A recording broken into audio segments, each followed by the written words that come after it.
Hello, my name is Agnieszka Pikulicka-Wilczewska and this is Turan Tales, a podcast about Central Asia.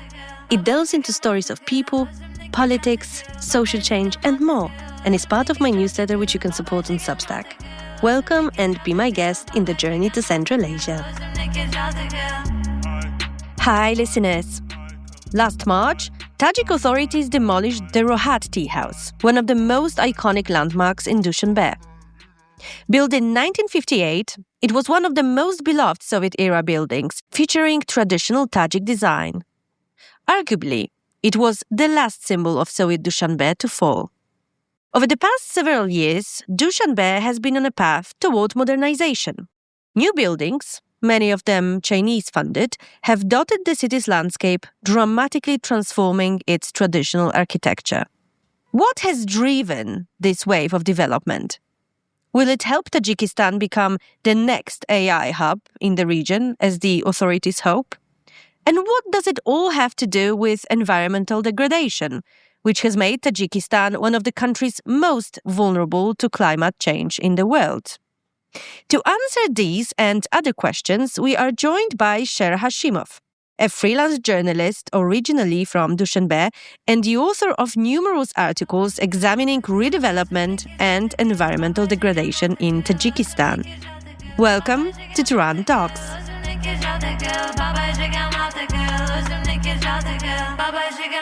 Hi, Sher. Thank you so much for accepting my invitation. Hi, Agnieszka. Thank you so much for having me. I've followed your work for years, and it's fun to finally do something together. Thank you. That's really nice to hear. So today we would like to talk about Dushanbe mainly, because your hometown has been through some of the biggest changes in Central Asia in recent years. So let's maybe start from the beginning and from your childhood. What did your childhood in Dushanbe look like? How do you remember the city from the 90s, right? Right. Yes. So I was born in 1990, back when Tajikistan was still part of the Soviet Union, and I was 13 months old when the Soviet Union officially collapsed, and I am essentially older than my own country.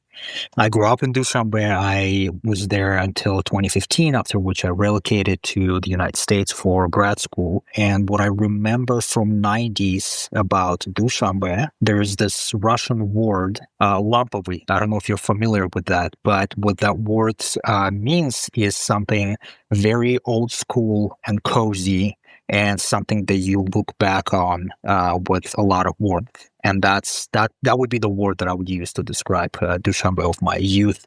What I remember of it, it was very green, very quiet. There was no air pollution. And one of the fondest memories I have of the Dushanbe of my youth is how on any day of the year, essentially, you could look out of the window, regardless of where you were in the city, and you would see a ring of 5,000, 6,000 meter mountains with snow-capped peaks just everywhere in your field of vision. Everywhere around the city, wherever you were, you could see the mountains.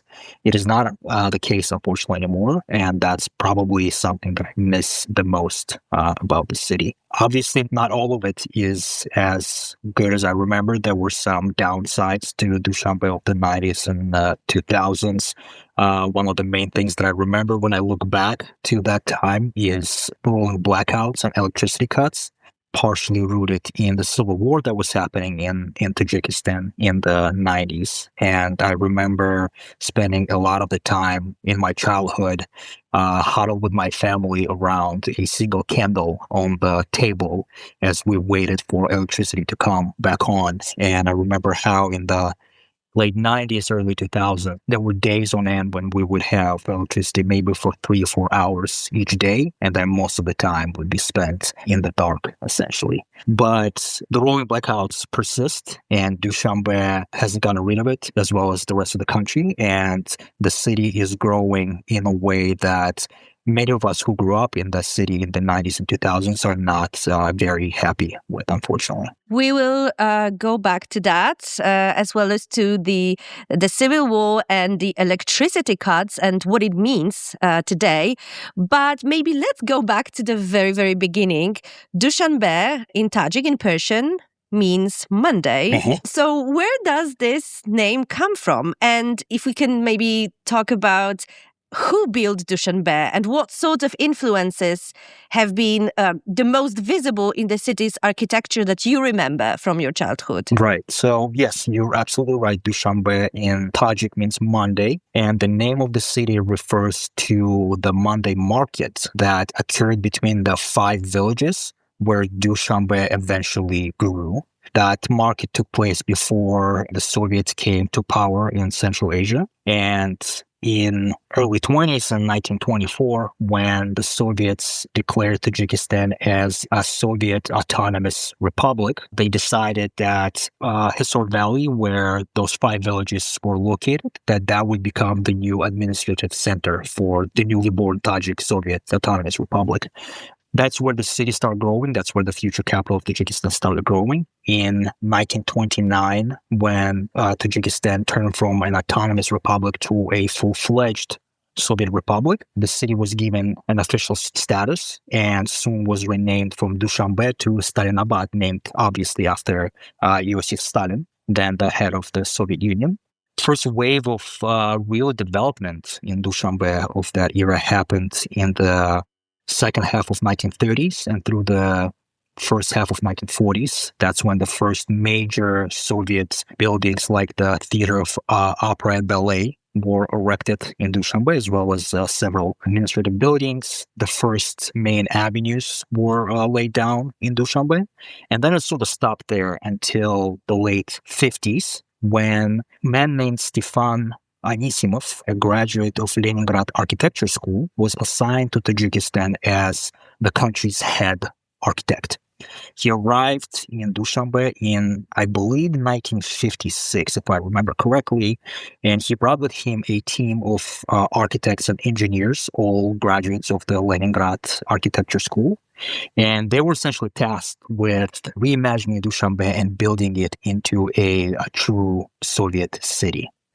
And what they brought with them was this centralized way of planning a city and giving it a sort of a unique and homogeneous look of neoclassicism that was very typical for Soviet cities of that era. So all of the classic Dushanbe buildings that you would see in the say 2000s, 2010s, before they were taken down by the current government. We're talking about the headquarters of the Tajik Communist Party, then later became the Presidential Palace, the Firdausi National Library, the National Bank of Tajikistan, the Ministry of Finance building, the current, or now I guess the old Parliament building. They were all designed by Anisimov and his team. They were all stylistically unitary, centrally planned, which gave Dushanbe this very cozy, very old school, very, as I said in the beginning of the podcast, very Lampovy look. Another feature of that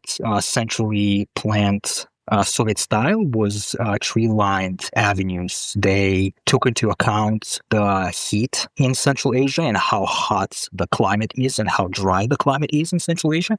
And they made sure that the main avenues in Dushanbe are lined with large trees that provide natural shade and that cool the city down. They also took advantage of the river that dissects Dushanbe. The river is called Dushanbe, which means Little Dushanbe, and they took it into account and they made sure that the city develops on both banks of the river and takes advantage of the river's water resources and the natural cool that emanates from the river. And so if you grew up in the 90s and 2000s in Dushanbe, that's the unitary Soviet look that you would remember from the city. Buildings were pretty low, especially in the downtown area. Not a single building was higher than 4 to 6 stories. The buildings in the suburbs of the city were bigger and larger, obviously. We had 9 and 12-story buildings, but they were meant as residential buildings, while the core of the city was meant to be sort of low-flung and not oppressing anyone who was walking through the main avenues of the city. And then obviously with Tajikistan's independence, as Tajikistan started looking for its own national identity and sort of breaking away from that Soviet past, the city started being redeveloped, and the city stepped away from that unitary and centrally planned Soviet look. What happened in the 90s was obviously a very destructive civil war between 1992 and 1997. We will not go into details of why the civil war broke out, but maybe let's look at how it affected the city. So, to what extent the war destroyed Dushanbe and changed the Soviet architecture and what was there before the collapse of the Soviet Union? I would say the biggest impact of the civil war on Dushanbe was more socio-economic rather than architectural. So Dushanbe was pretty international during the Soviet times. It was actually majority foreign born, or I guess non-Tajik. The majority of people who lived in the city in the 80s were non-Tajiks. It was mostly Russians, Ukrainians, Georgians, Armenians, Jewish people. The city was very international, and it was mostly specialists and engineers and doctors sent by Soviet Moscow to Tajikistan who lived in Dushanbe.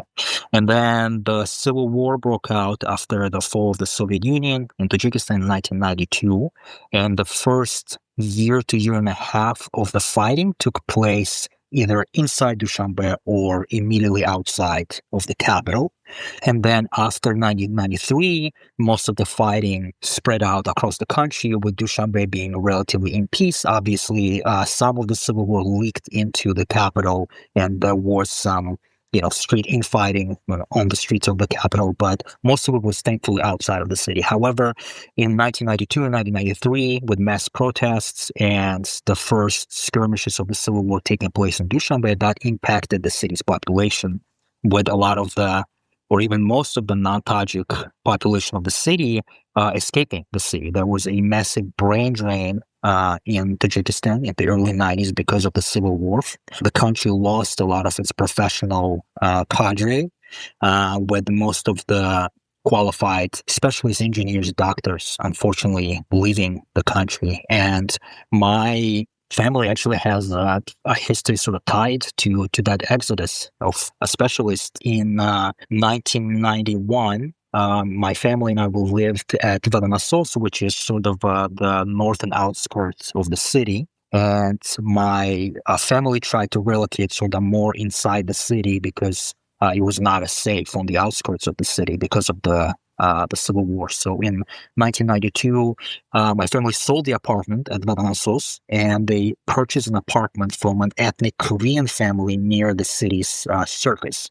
However, the Korean family, who were doctors, they were trying to leave the city and leave the country, but the country at the early stages of the Civil War was cut off from the rest of Central Asia, and it was very difficult to leave. And so this Korean family couldn't escape their apartment, right? And so my family already sold our old apartment, but we couldn't relocate into our new apartment.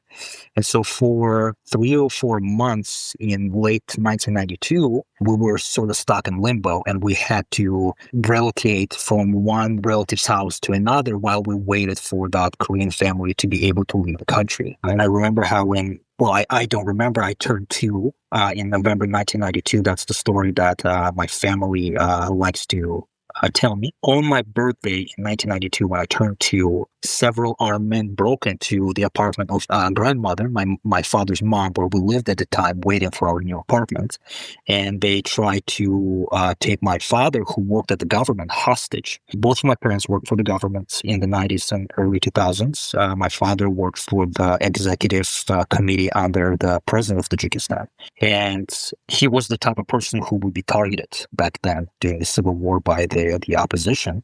And so we had these armed men break into our apartment, into my grandmother's apartment. They tried to take my father hostage. Thankfully, neighbors intervened, and those, I believe, 3 armed men, they escaped without touching my father. And that's when my family sort of started rushing the transaction and trying to push the ethnic Korean family who sold the apartment to us out. I believe my family had to pay them an additional sum above what was already agreed so that they would leave and we would finally be able to relocate into that apartment. And this is the sort of story that illustrates how Dushanbe was impacted by the civil war. Um, by the end of the 90s, most of the non-Tajik population of the city escaped, and Dushanbe became a majority Tajik city. Architecturally, obviously, a lot of the city was, there were shootings, and a lot of the cities back then bore the signs of shootings that took place. You could see bullet holes in a lot of the buildings. However, architecturally, the city stayed intact until the end of the Civil War, when the current government decided to start forging the new identity for the city and for the country and start taking down the Soviet buildings. Hey, quick little break. Thanks for listening to Tehran Tales. We're a tiny independent show supported by listeners like you. If you like our work, you can get a paid subscription at tehranTales.substack.com/subscribe or buymeacoffee.com/TehranTales. Okay, back to the episode. In the recent years, what we've been witnessing is another phase of Dushanbe's change or demolishing of the buildings that date back to the Soviet times. Can you explain why is that? I mean, we have been seeing that obviously across the so-called post-Soviet space. So in Uzbekistan, in Kazakhstan, in Russia, obviously, too. But is there anything specific about this process in Tajikistan? Dushanbe, along with other capitals across Central Asia, has been redeveloped radically in the past, I would say, 15, 20 years.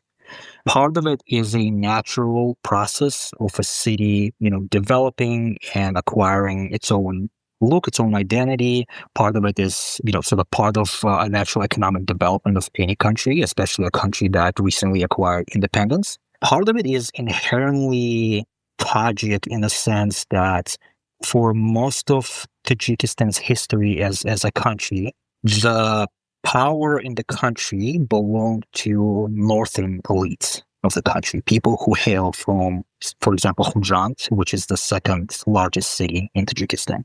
With the fall of the Soviet Union, the northern elites either retreated back to the Sud region where they originally hailed from, or they escaped the country during the Civil War. And that created a power vacuum that was occupied by people who weren't in power before, who hailed from the south side of the country.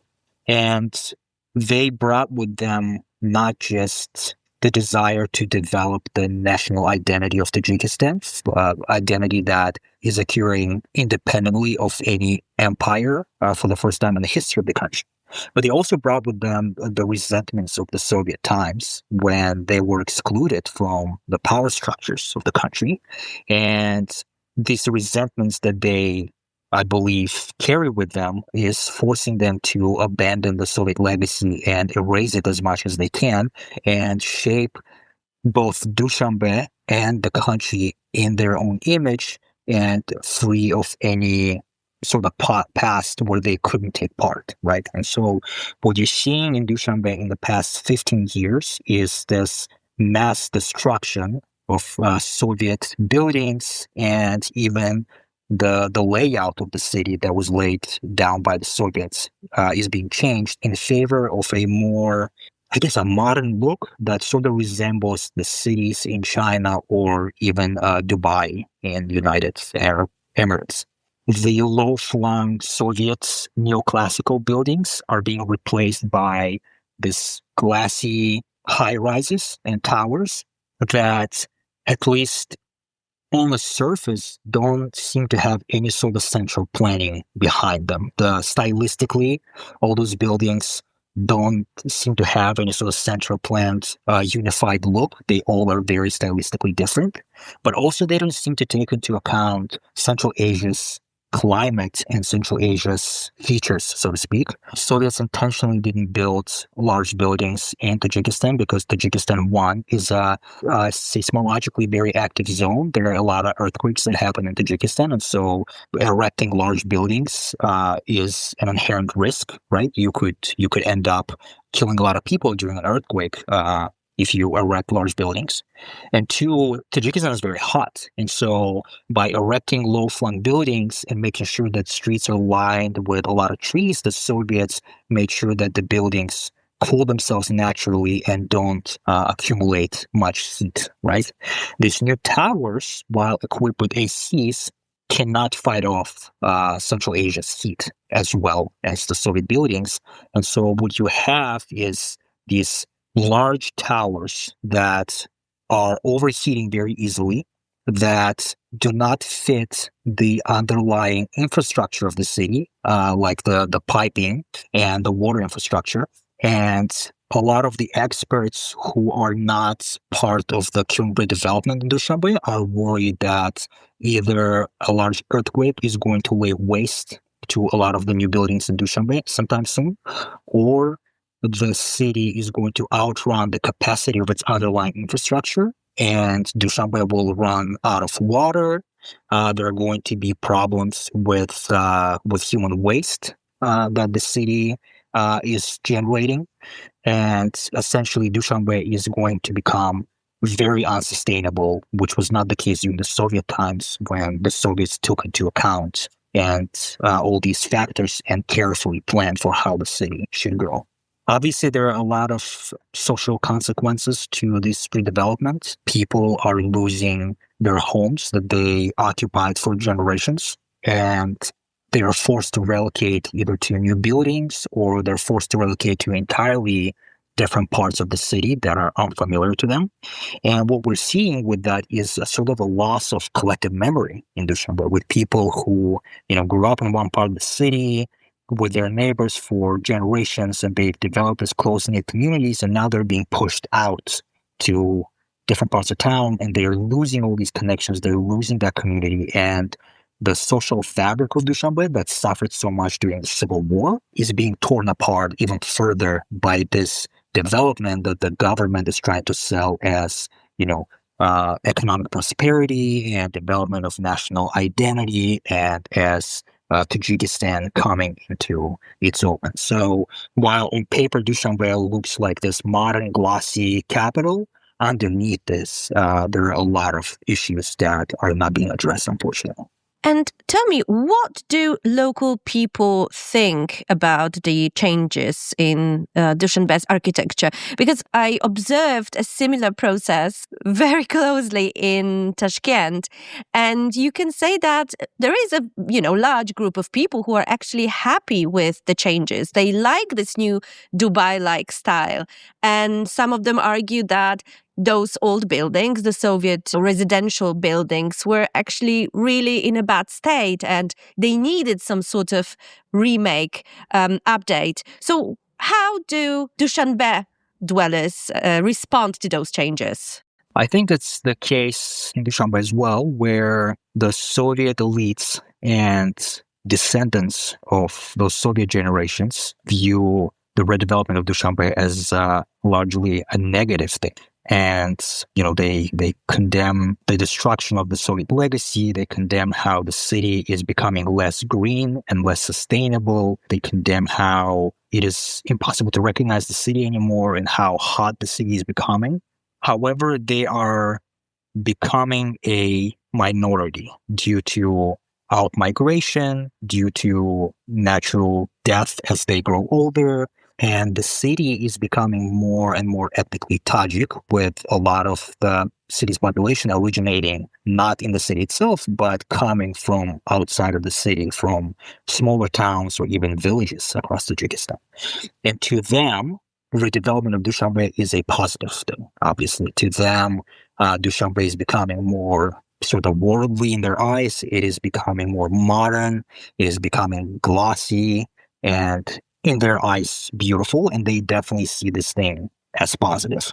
I am sure that the same resentments that are pushing the current government elites to redevelop Dushanbe are present in the people who are relocating from the villages to Dushanbe, because during the Soviet era, relocating to Dushanbe, if you were not from there, it was relatively difficult. And people in rural areas, they were not only excluded from the power structures of the country, they were often relegated to, secondary roles in the country. They were sort of forced into agrarian economy, and they're forced into generating the country's economy without partaking in the fruits of the country's development.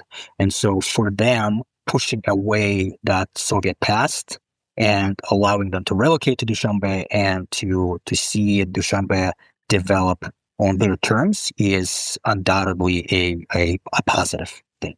For me personally, I am very torn because, one, I miss the Dushanbe of my youth, the city that I grew up in. Every time I travel to Dushanbe, and I go there every year for at least a month, it becomes harder and harder for me to recognize my own hometown. It is especially difficult for my mother, who still lives in Dushanbe. She has been living in Dushanbe since, I believe, 1965, so for the past 60 years. And every time she travels to downtown of Dushanbe, she doesn't recognize it anymore, right? And she is sort of living in this island of memories and community ties that is shrinking around her as the city that she grew up in is becoming a strange place to her. And that's the experience of a lot of people of her generation. And it's experience my generation, who are, largely living outside of the country. However, at the same time, I understand that I no longer live there permanently, and it might not be my right to criticize how the city develops and how it meets the needs of people who actually live there. And so it is something that I struggle with and something that I think about a lot. You wrote a lot about the changes taking place in Dushanbe for different media outlets. You also wrote a story about Rohat Tea House that was destroyed. Maybe we can talk a little bit about this tea house and why it was so important for Dushanbe's identity, why it was destroyed, and are there any other symbolic locations that cease to exist? Yes. So the first high-profile demolition that occurred in Dushanbe, in my memory, was probably the 2016 demolition of the Mayakovsky Theater. It was a sort of low-key utilitarian building that stood on Rudaki Avenue, which is the main avenue in Dushanbe, since 1924. It was built in the Soviet constructed style, and in 1924, which is the dawn of Tajikistan as a separate country. Initially, that building served as the house of peasants, and it is hard to overstate the importance of that building because on October 19th, 1929, on the stage of that building, Tajik statesman Nusratullah Mahsum declared the creation of Tajik Soviet Socialist Republic. So the first time Tajikistan was declared as a separate Soviet Socialist Republic happened in that building that later became the Mayakovsky Theater, right? During the Soviet era and immediately after, Mayakovsky was probably second most important theater in the country after the Opera and Ballet Theater downtown Dushanbe. During the 5-year civil war, for example, that followed the independence of Tajikistan, the Mayakovsky Theater troupe entertained government forces on the front lines. And in the post-Civil War years, the theater became sort of a last remaining vestige of Soviet culture in the city. And then in 2016, the city government decided to raise the building, which was a shocking decision because of how important the theater was for the city. I remember spending countless hours in that theater as a child, going to countless performances and plays in that theater. And to me personally, that building means a lot. And I was equally shocked as most longtime residents of Dushanbe when the government decided to demolish that building. There was an unprecedented public outcry over that decision. There were public open letters published. There were pleas to the government, both from the theater troupe and the residents of the city, begging for the theater to be preserved as a historic landmark. There was a bit of a back and forth between the government and the residents. However, the government went ahead and demolished the Mayakovsky Theater building in the autumn of 2016. That was the first canary in the coal mine, and then a string of high-profile demolitions followed across the city. After that, there was the Jomi Cinema, the Jomi Movie Theater, which was erected in 1956, if I remember correctly. It was one of only 5 panoramic movie theaters in the Soviet Union. And then it was demolished in March of 2017. It was located by the statue of Ismail Somoni, which occupies the most prominent space in the city, probably. So that movie theater was demolished. Later that year, I think it was October of 2017, the city tore down the Green Bazaar, arguably the most famous bazaar in all of Tajikistan. It was located in the southeast corner of the city, and it was this bright and colorful and beautiful space where tourists like to visit because of how symbolic it was of the city's culture and of the city's identity. And the sellers who worked there for generations, essentially, literally passing down their stalls from father to son, they were forced to relocate to a different market on the outskirts of the city, unfortunately. Then there was the Green Theater demolition. The Green Theater was built in 1933. It was another important theater building. It hosted theater troops from across the Soviet Union during the World War II. During the World War II, it essentially became one of the remaining epicenters of theater culture in the Soviet Union as the country fought against the Nazis. It was taken down in, I want to say, 2019. And then in February 2020 was probably one of the most bitter demolitions in my memory. The Tajik Communist Party headquarters that later became the presidential palace in the 90s and early 2000s was taken down in February of 2020.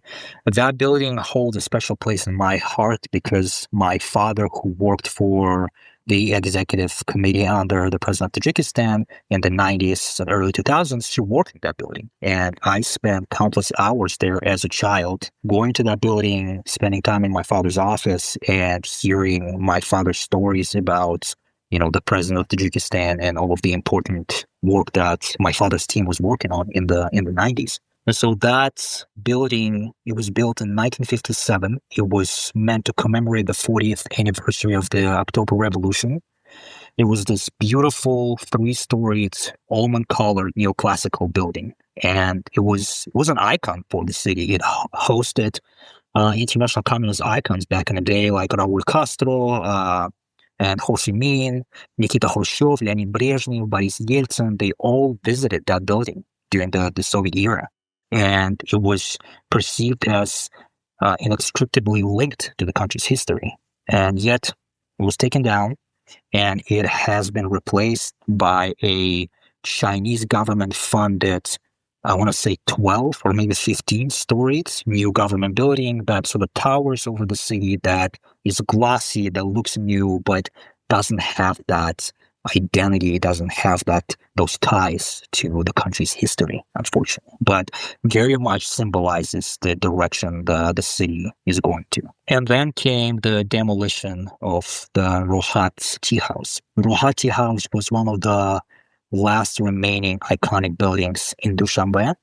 It was built in 1958, if I recall correctly. It was built in the very heart of the city, along the Rudaki Avenue, by obviously Soviet architects, Terletsky and I want to say Daniel Gendlin, if I remember their names correctly, and they were partnered with a Tajik painter, Mirzo Rahmat Alimov, if I recall correctly. And it was this 2-storied building that incorporated the Soviet neoclassic architecture with Tajik ethnic cultural motifs. And it was such a beautiful, iconic building that when in 1959, John F. Kennedy's Assistant Secretary of State, W. Averell Harriman, visited that building, he called it the most original tea house in the world. And again, it was so iconic that many of the Soviet-era icons like Ho Chi Minh or, say, the Kyrgyz literary giant Chingiz Aytmatov made sure to visit it when they came to Dushanbe during the Soviet time. When the Soviet Union collapsed and the city started growing and changing, Rohat sort of remained this oasis in the heart of the city of Tajik culture, of this sort of old school place where people could come and eat cheap meals and drink tea and be with their friends and go on dates and just take in this rich history of the city from this building that surrounded them.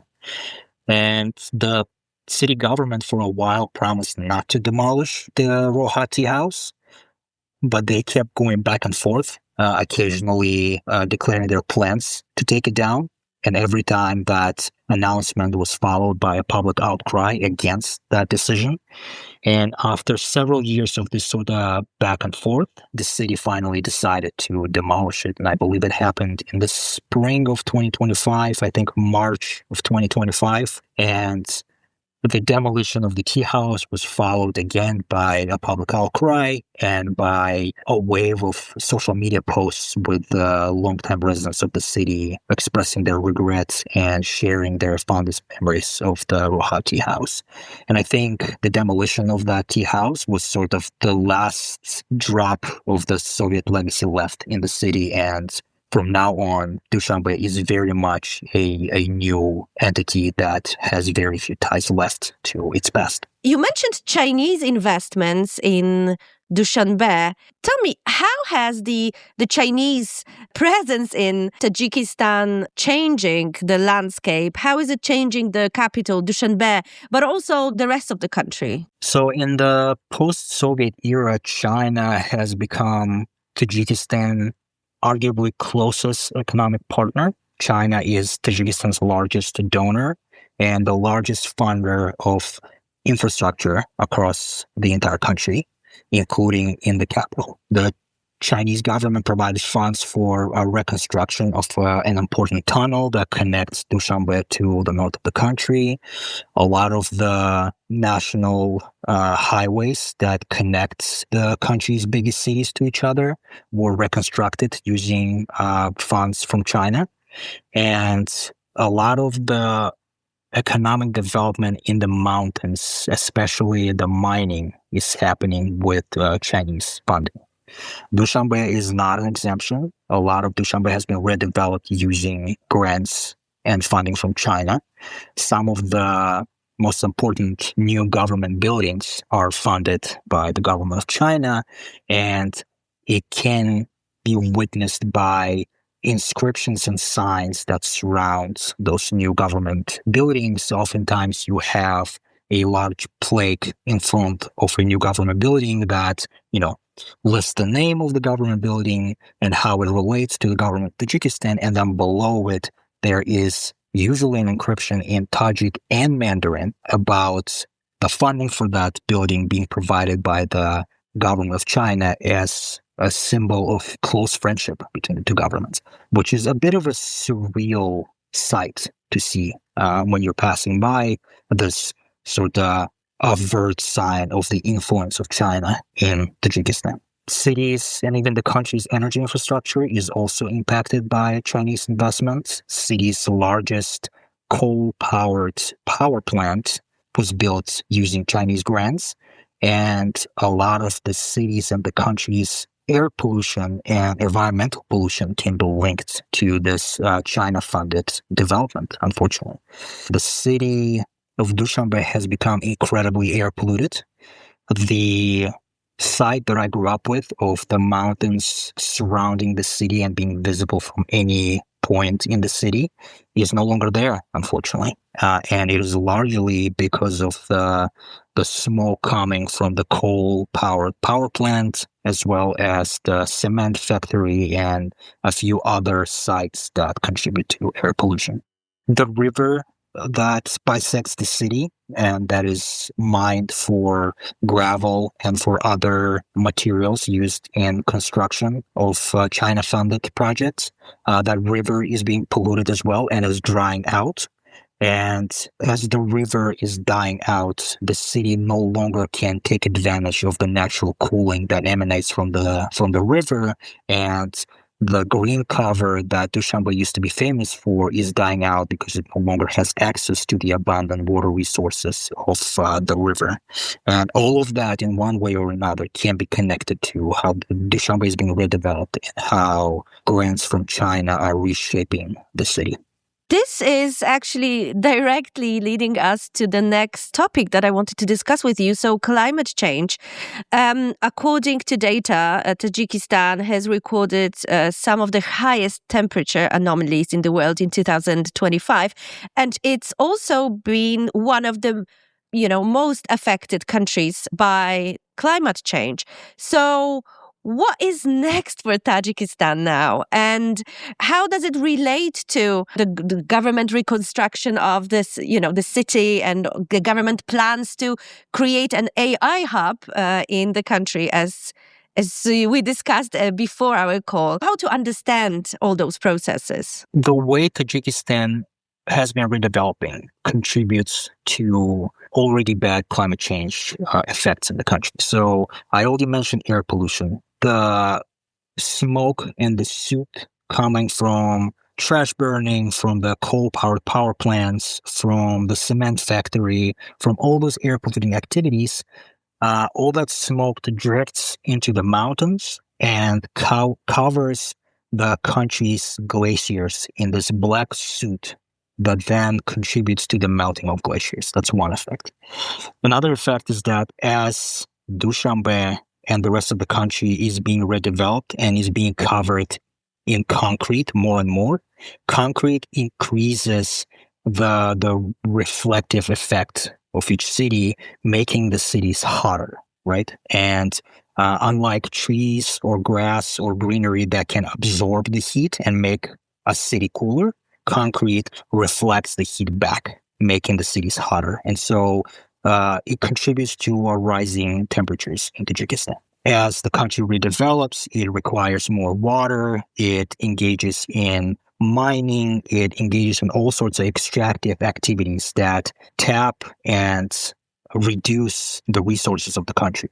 Another development that I should mention is also the overgrazing in Tajikistan. As the country grows economically and livestock grows in numbers, and as the laws surrounding grazing and pasture access become looser and looser, the livestock is essentially destroying the pastures around the country. Pastures are incredibly important as an economic engine for a country as agrarian as Tajikistan, but also important for salinization of oil, for the oil holding it together during the heavy rains.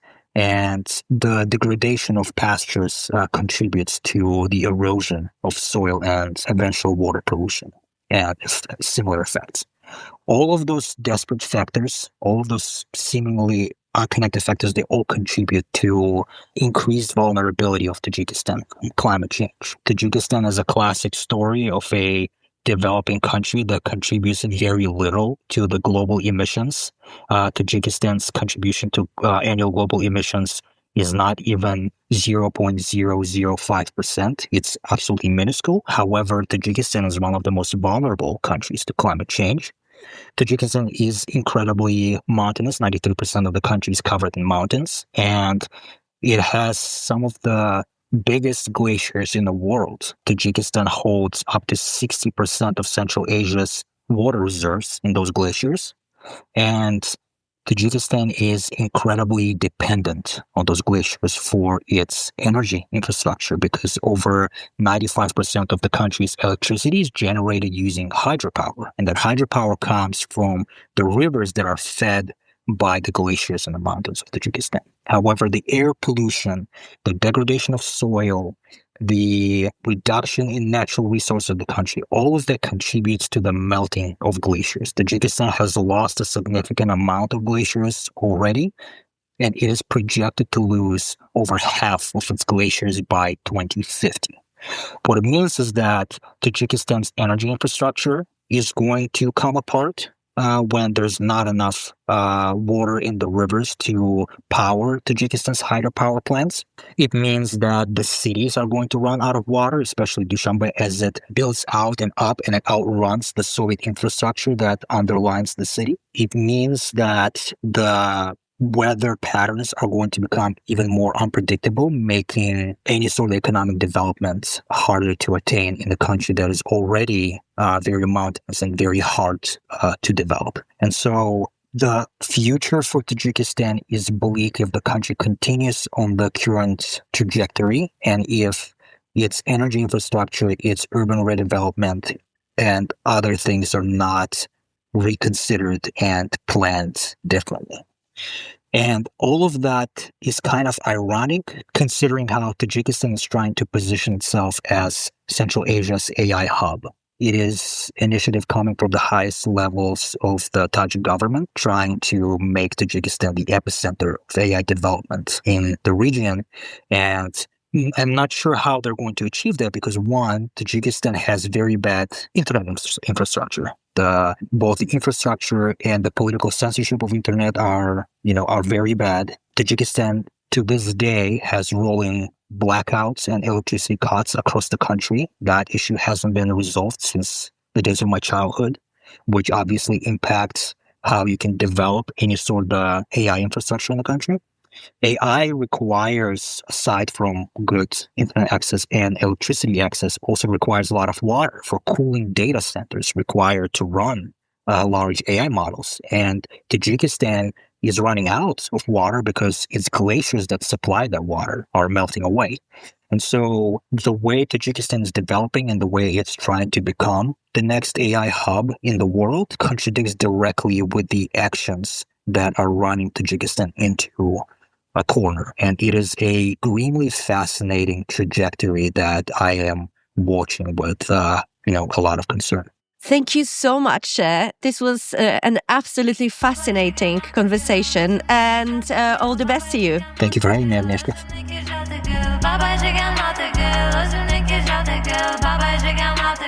That's it for today. Thank you for listening, and please subscribe to Turan Tales on Substack. I look forward to meeting you there and on my newsletter's social media.